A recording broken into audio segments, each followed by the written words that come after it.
તલવાર ચાટતા હો તો મર્યાદામાં ચાટો, કાયદાની મર્યાદામાં રહે. તમે પોલીસ છો એ ભૂલી ના જાઓ, તમે બંધનથી બંધાયેલા છો એ ભૂલી ના જાઓ, કાયદાની મર્યાદા તમે ભૂલી ના જાઓ. બાકી તમને તમારો જયરાજ સિંહ કે તમારો ગણેશ ક્યાંય બતાવવા નહીં આવે. કાયદો જ્યારે ફસલો ઉઠાવશે ને ત્યારે ઘેર બેહવાનો વારો આવશે.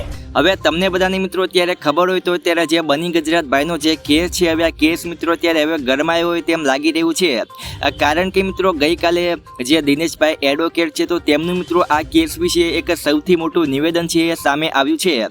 વાતમાં મિત્રો એમ હતું કે દિનેશભાઈ એડવોકેટ છે તે મિત્રો કોઈ બની ગુજરાતભાઈનો જે કે કેસ છે તો આ કેસના સિલસિલામાં મિત્રો તે પોલીસ સ્ટેશન ગયા હતા.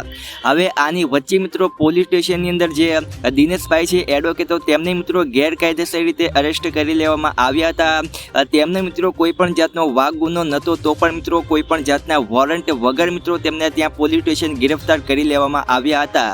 અને તેમનું મિત્રો એવું પણ નિવેદન સામે આવ્યું હતું કે પોલીસ સ્ટેશનની અંદર મિત્રો તેમને ખૂબ જ ટોર્ચર કરવામાં આવ્યા હતા. અને જ્યારે મિત્રો દિનેશભાઈની જે તબિયત છે એ લથડી હતી, તેમની તબિયત મિત્રો એકદમ બગડી ગઈ હતી, જેના કારણે મિત્રો દિનેશભાઈને છે એ હોસ્પિટલ લઈ જવામાં આવ્યા હતા. અને હોસ્પિટલની અંદર મિત્રો દિનેશભાઈએ આ બધું નિવેદન છે તેમની સાથે શું બનાવ બન્યો હતો તેના વિશે મિત્રો તેમને મીડિયા સમક્ષ આ બધી જાણકારી છે એ આપી હતી.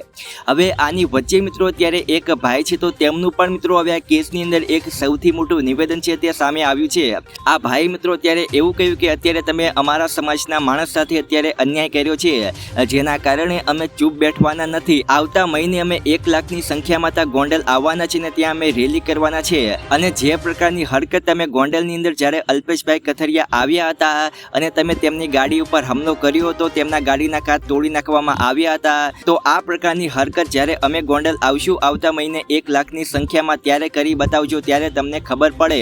અને આ ભાઈ મિત્રો ત્યારે પોલીસને પણ એવું કહ્યું છે કે અત્યારે તમે જે પણ પ્રકારની અત્યારે પોતાની મનમાની કરો છો, ત્યારે તમે કાનૂનનું પાલન કરતા નથી, તમને ઉપરથી જે કહેવામાં આવે છે તમે તે કરો છો, તો આવનારા સમયમાં આ ચલાવવામાં આવશે નહીં.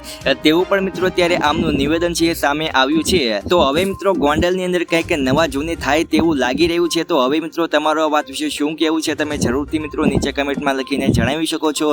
તો આજ માટે આપણે આટલું જ રાખીએ છીએ. વિડીયો તમને ગમ્યો હોય તો લાઈક કરી નાખજો. આપણી યુટ્યુબ ચેનલમાં જો નવા હોય તો આપણી યુટ્યુબ ચેનલ મિત્રો સબસ્ક્રાઈબ પણ કરી નાખજો. તો મળીએ નવા વિડીયો.